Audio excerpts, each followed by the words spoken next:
Hi friends, ನಾನಿವಾಗೊಂದು crochet design ಹೇಳ್ಕೊಡ್ತೀನಿ. ನೋಡಿ, 6 ಎಳೆ ದಾರ ತೊಗೊಂಡಿದ್ದೀನಿ. ಆಮೇಲೆ 10 ನಂಬರ್ ಕ್ರೋಶಾ ನೀಡಲ್ ತೊಗೊಂಡಿದ್ದೀನಿ.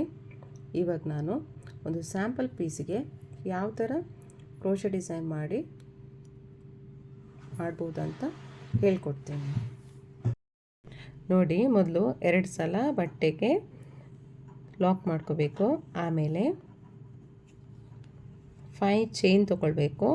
1 2 3 4 5 ಚೈನ್ ತೊಗೊಂಡು ಅದೆಲ್ಲಿಗೆ ಬರುತ್ತೆ ಅಲ್ಲಿಗೆ ಲಾಕ್ ಮಾಡಬೇಕು.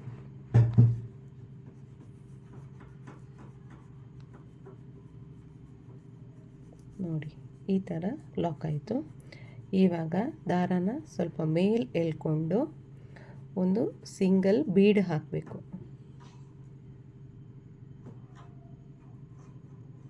ಸಿಂಗಲ್ ಬೀಡ್ ಹಾಕ್ಕೊಂಡು ಒಂದು ಸಲ ಲಾಕ್ ಮಾಡ್ಕೋಬೇಕು. ಇದಕ್ಕೆ ಒಂದೇ ಒಂದು ಬೀಡನ್ನ ಯೂಸ್ ಮಾಡ್ತಾ ಇದ್ದೀನಿ. ಇವಾಗ ಒಂದು ಸಲ ದಾರ ಸುತ್ಕೋಬೇಕು. ಸ್ವಲ್ಪ ಸ್ಲ್ಯಾಂಟ್ ಬರೋ ಥರ ಅರ್ಧ ಇಂಚಲ್ಲಿ ಹೋಗಿಬಿಟ್ಟು ಬಟ್ಟೆಗೆ ಲಾಕ್ ಮಾಡಬೇಕು. ಇವಾಗ ಸೂಜಿಲಿ 3 ದಾರ ಇದೆ. 2ರಲ್ಲಿ 1 ಮಾಡಬೇಕು, 2ರಲ್ಲಿ 1 ಮಾಡಬೇಕು. ಈ ಥರ ಒಂದು ಡಬಲ್ ಕ್ರೋಶಾ ಹಾಕಬೇಕು. ಇವಾಗ ಇಲ್ಲಿ ಬೀಡ್ ಲಾಕ್ ಆಯಿತು. ಇವಾಗ ಮತ್ತೆ ಒಂದು ಚೈನ್ ತೊಗೊಳ್ಬೇಕು. ಇವಾಗ ಒಂದು ಚೈನ್ ತೊಗೊಂಡು ಇಲ್ಲೇನು ಗ್ಯಾಪ್ ಇದೆ ನೋಡಿ, ಇದರೊಳಗೆ ಹೋಗಿಬಿಟ್ಟು ಡಬಲ್ ಕ್ರೋಶಸ್ ಮಾಡಬೇಕು. ಸೂಜಿಲಿ ದಾರ ಸುತ್ಕೋಬೇಕು. ಆಮೇಲೆ ಆ ಗ್ಯಾಪ್ ಒಳಗೆ ಹೋಗಿಬಿಟ್ಟು 2 ದಾರ 1 ಮಾಡಬೇಕು, ಮತ್ತು 2 ದಾರ 1 ಮಾಡಬೇಕು. ಅದೇ ಥರ ಡಬಲ್ ಕ್ರೋಶಸ್ ಮಾಡ್ತಾ ಹೋಗಬೇಕು. ಈ ಗ್ಯಾಪ್ ಒಳಗೆ 7 ಡಬಲ್ ಕ್ರೋಶಸ್ ಮಾಡಬೇಕು. ನೋಡಿ, 2 ಟೈಮ್ಸ್ ಆಯಿತು. ಇವಾಗ 3 ಟೈಮ್ಸ್.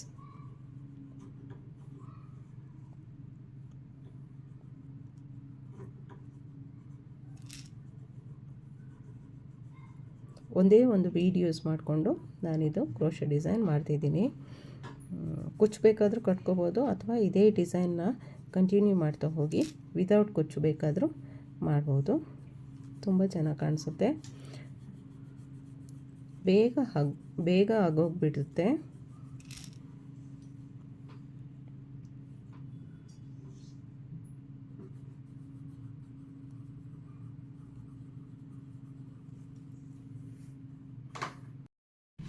ಇವಾಗ ನೋಡಿ, ಈ ಗ್ಯಾಪ್ ಒಳಗೆ 7 ಡಬಲ್ ಕ್ರೋಶಸ್ನ ಮಾಡಿದ್ದೀನಿ. ಇವಾಗ ಅದು ಎಲ್ಲಿಗೆ ಬರುತ್ತೆ ಅಲ್ಲಿಗೆ ನೋಡಿಬಿಟ್ಟು ಬಟ್ಟೆಗೆ ಲಾಕ್ ಮಾಡಬೇಕು. ನೋಡಿ, ಈ ರೀತಿ ಕಾಣಿಸುತ್ತೆ. ಬಟ್ಟೆಗೆ ಲಾಕ್ ಆದಮೇಲೆ 2 ಚೈನ್ ತೊಗೊಳ್ಬೇಕು. 2 ಚೈನ್ ತೊಗೊಂಡು ಅದು ಎಲ್ಲಿಗೆ ಬರುತ್ತೆ ಅಲ್ಲಿಗೆ ಲಾಕ್ ಮಾಡಬೇಕು. ಇವಾಗ ಈ ರೀತಿ ಆಯ್ತಲ್ವಾ. ಇವಾಗ ಬಟ್ಟೆನ ತಿರುಗಿಸ್ಕೊಂಡು ಬ್ಯಾಕ್ ಸೈಡಿಂದ ಕ್ರೋಶಾ ಕಂಟಿನ್ಯೂ ಮಾಡಬೇಕು. ನೋಡಿ, ಇವಾಗ ಬಟ್ಟೆನ ಟರ್ನ್ ಮಾಡಿಕೊಂಡು ಒಂದು ಚೈನ್ ಹಾಕಬೇಕು. ಒಂದು ಚೈನ್ ಹಾಕ್ಕೊಂಡು ಇವಾಗ ನಾವಿಲ್ಲಿ ಏನು ಡಬಲ್ ಕ್ರೋಶಸ್ ಮಾಡಿದ್ದೀವಿ ಅದರ ಮೇಲ್ಗಡೆ ಒಂದು ಹೋಲ್ ಕಾಣಿಸುತ್ತಲ್ವಾ, ಅದರಲ್ಲಿ ಡಬಲ್ ಕ್ರೋಶಸ್ ಮಾಡಬೇಕು. ಒಂದು ಸಲ ದಾರ ಸುತ್ಕೋಬೇಕು. ಈ ಹೋಲ್ ಒಳಗೆ ಹೋಗ್ಬಿಟ್ಟು ದಾರನ ತಂದು 2 ದಾರ 1 ಮಾಡಬೇಕು, 2 ದಾರ 1 ಮಾಡಬೇಕು. ಈ ಥರ ಡಬಲ್ ಕ್ರೋಶಸ್ ಮಾಡಬೇಕು. ಡಬಲ್ ಕ್ರೋಶ ಆದಮೇಲೆ ಮತ್ತೆ ಒಂದು ಚೈನ್ ಹಾಕೋಬೇಕು. ಆಮೇಲೆ ದಾರ ಸುತ್ಕೊಂಡು 2ನೇ ಹೋಲ್ ಗ್ಯಾಪ್ ಇದೆಯಲ್ಲ ಅದರೊಳಗೆ ಹೋಗ್ಬಿಟ್ಟು ದಾರನ ತಂದು 2 ದಾರ 1 ಮಾಡಬೇಕು, 2 ದಾರ 1 ಮಾಡಬೇಕು. ಈ ಥರ ಮಾಡ್ತಾ ಹೋಗಬೇಕು. ಆವಾಗ ಒಂದು ಸಲ ಚೈನ್ ಹಾಕ್ಕೊಂಡು ಮಾಡಿದಾಗ ಇದರ ಆರ್ಚ್ ನಡುವೆ ಒಂದು ಗ್ಯಾಪ್ ಬರುತ್ತೆ. ಆ ಗ್ಯಾಪ್ ನಮಗೆ ನೆಕ್ಸ್ಟ್ ಯೂಸ್ ಆಗುತ್ತೆ. ಒಂದು ಸಲ ಚೈನ್ ಹಾಕ್ಕೋಬೇಕು. ಆಮೇಲೆ ದಾರ ಸುತ್ಕೊಂಡು ಗ್ಯಾಪ್ ಒಳಗೆ ಹೋಗ್ಬಿಟ್ಟು ದಾರನ ತಂದು 2 ದಾರ 1 ಮಾಡಬೇಕು, 2 ದಾರ 1 ಮಾಡಬೇಕು. ಇದೇ ರೀತಿ ಫುಲ್ ಕಂಟಿನ್ಯೂ ಮಾಡ್ತಾ ಹೋಗಬೇಕು.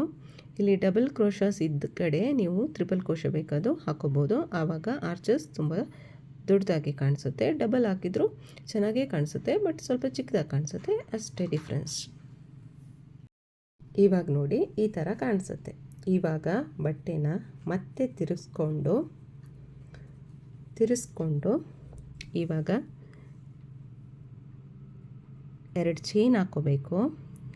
ಆಮೇಲೆ ನಾವು ಒಂದೊಂದು ಚೈನ್ ಹಾಕ್ಕೊಂಡು ಇಲ್ಲಿ ಎಲ್ಲಿ ಗ್ಯಾಪ್ ಇಟ್ಟಿದ್ದೀವಿ ನೋಡಿ ಡಬಲ್ ಕ್ರೋಶದೊಳಗೆ, ಅಲ್ಲಿಂದ ಹೋಗಿಬಿಟ್ಟು ಒಂದು ಸಿಂಗಲ್ ಕ್ರೋಶ ಹಾಕಬೇಕು. ಸಿಂಗಲ್ ಕ್ರೋಶ ಆದಮೇಲೆ 3 ಚೈನ್ ತೊಗೋಬೇಕು.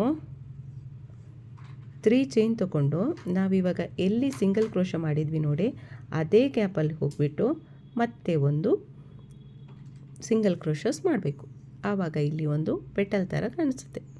ಇದೇ ರೀತಿ ನಾವು ಫುಲ್ ಚೈನ್ಗೆ ಕಂಟಿನ್ಯೂ ಮಾಡ್ತಾ ಹೋಗಬೇಕು. ನೋಡಿ ಒಂದು ಸಲ ದಾರ ಸುತ್ಕೋಬೇಕು. ಈ ಚೈನ್ ಗ್ಯಾಪ್ ಒಳಗೆ ಹೋಗಿಬಿಟ್ಟು ದಾರನ ತಂದು ಒಂದು ಸಿಂಗಲ್ ಕ್ರೋಶ ಮಾಡಬೇಕು.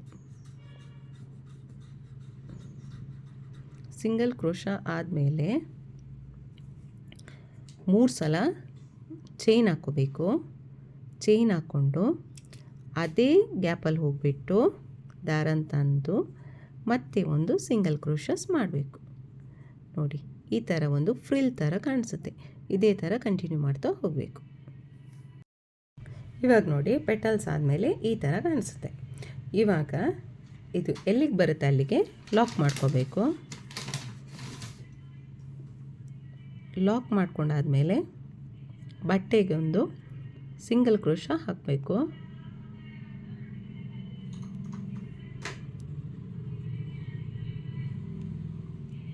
ಬರೀ ಥ್ರೆಡ್ ವರ್ಕಲ್ಲಿ ಮಾಡಿದ್ದು ನೋಡಿ ಚೆನ್ನಾಗಿ ಕಾಣಿಸುತ್ತೆ. ಫುಲ್ ಸಾರಿ ಆಗುವಾಗ ಚೆನ್ನಾಗಿ ಕಾಣಿಸುತ್ತೆ. ನಾನಿವಾಗ ಸಿಂಪಲ್ ಪೀಸ್ಗೊಂದು ಹಾಕ್ಬಿಟ್ಟು ನಿಮಗೆ ತೋರಿಸ್ತಾ ಇದ್ದೀನಿ. ಇವಾಗ ಮತ್ತೆ ಕಂಟಿನ್ಯೂ ಮಾಡಬೇಕು. 5 ಚೈನ್ ತೊಗೊಳ್ಬೇಕು. ನೋಡಿ ಇವಾಗ ಮತ್ತೆ 5 ಚೈನ್ ತೊಗೊಂಡು ಅದೆಲ್ಲಿಗೆ ಬರುತ್ತೆ ಅಲ್ಲಿಗೆ ನೋಡಿಬಿಟ್ಟು ಲಾಕ್ ಮಾಡ್ಕೋಬೇಕು. ಎಲ್ಲೆಲ್ಲಿ ನಾವು 5 ಚೈನ್ ಹಾಕಿದ್ದೀವಿ ಅಲ್ಲಿಗೆಲ್ಲ ಕುಚ್ಚು ಬರುತ್ತೆ. ನಿಮ್ಗೆ ಬೇಕಾದರೆ ವಿತೌಟ್ ಕುಚ್ಚು ಬರೀ ಆರ್ಚಸ್ ಮಾಡ್ತಾ ಹೋಗ್ಬೋದು.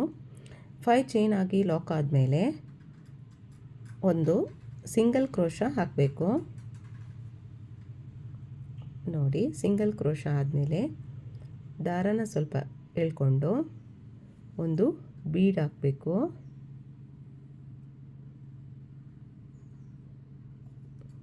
ಬೀಡ್ ಹಾಕ್ಕೊಂಡು ಬೀಡ್ ಲಾಕ್ ಮಾಡಬೇಕು. ಆಮೇಲೆ ದಾರ ಸುತ್ತಕೊಂಡು ಅರ್ಧ ಇಂಚ್ ಗ್ಯಾಪಿಗೆ ಹೋಗ್ಬಿಟ್ಟು ಸ್ಲ್ಯಾಂಟಲ್ಲಿ ಡಬಲ್ ಕ್ರೋಶಸ್ ಹಾಕಬೇಕು. ಇವಾಗ 3 ದಾರ ಇದೆ, ಅದರಲ್ಲಿ 2ರಲ್ಲಿ 1 ಮಾಡಬೇಕು, 2ರಲ್ಲಿ 1 ಮಾಡಬೇಕು. ನೋಡಿ ಈ ಥರ ಕಾಣಿಸುತ್ತೆ. ಇವಾಗ ಒಂದು ಚೈನ್ ತಗೊಂಡು ಈ ಬೀಡ್ ಆದಮೇಲೆ ಏನು ಗ್ಯಾಪ್ ಇದೆ ನೋಡಿ ಇಲ್ಲಿ ಡಬಲ್ ಕ್ರೋಶಸ್ ಮಾಡ್ತಾ ಹೋಗಬೇಕು. ಸೂಜಿ ಮೇಲೆ ದಾರ ಸುತ್ಕೋಬೇಕು. ಆ ಗ್ಯಾಪ್ ಒಳಗೆ ಹೋಗ್ಬಿಟ್ಟು ದಾರನ ತಂದು 2ರಲ್ಲಿ 1 2ರಲ್ಲಿ 1 ಮಾಡಬೇಕು. ಇದೇ ರೀತಿ 7 ಡಬಲ್ ಕ್ರೋಶಸ್ನ ಮಾಡಬೇಕು. ಡಬಲ್ ಕ್ರೋಶ ಎಲ್ಲೆಲ್ಲಿ ಹಾಕಿದ್ದೀವಿ ಅಲ್ಲಿ ಬೇಕಿದ್ರೆ ನಿಮಗೆ ತ್ರಿಬಲ್ ಕ್ರೋಶಸ್ ಬೇಕಾದರೂ ಮಾಡ್ಬೋದು. ತ್ರಿಬಲ್ ಕ್ರೋಶಸ್ ಮಾಡಿದರೆ ಆರ್ಚಸ್ ಸ್ವಲ್ಪ ದೊಡ್ಡದಾಗಿ ಬರುತ್ತೆ. ಡಬಲ್ ಕ್ರೋಶಸ್ ಮಾಡಿದರೆ ಆರ್ಚಸ್ ಸ್ವಲ್ಪ ಚಿಕ್ಕದಾಗಿ ಕಾಣಿಸುತ್ತೆ. ಬಟ್ ಯಾವ ರೀತಿನಾದರೂ ಅದು ಚೆನ್ನಾಗಿ ಕಾಣಿಸುತ್ತೆ ಸಾರಿಗೆ ಹಾಕಿದ್ದಾಗ. ನೋಡಿ ಈ ರೀತಿ ಕಾಣಿಸ್ತಾ ಇದೆ. ನಾನಿವಾಗ ಫುಲ್ ಕಂಪ್ಲೀಟ್ ಮಾಡಿಬಿಟ್ಟು ಯಾವ ರೀತಿ ಕಾಣಿಸುತ್ತೆ ಅಂತ ತೋರಿಸ್ತೀನಿ. ನೋಡಿ ಫುಲ್ ಫಿನಿಶ್ ಆದಮೇಲೆ ಈ ರೀತಿ ಕಾಣಿಸುತ್ತೆ ವಿತ್ ಕುಚ್ಚು. ವಿತೌಟ್ ಕುಚ್ಚು ಬೇಕಾದರೂ ಬರೀ ಆರ್ಚಸ್ ಹಾಕ್ತಾನೂ ಹೋಗ್ಬೋದು, ಅಥವಾ ಈ ರೀತಿ ಕುಚ್ಚು ವಿತ್ ಆರ್ಚಸ್ ಕೂಡ ಹಾಕ್ತಾ ಹೋಗ್ಬೋದು.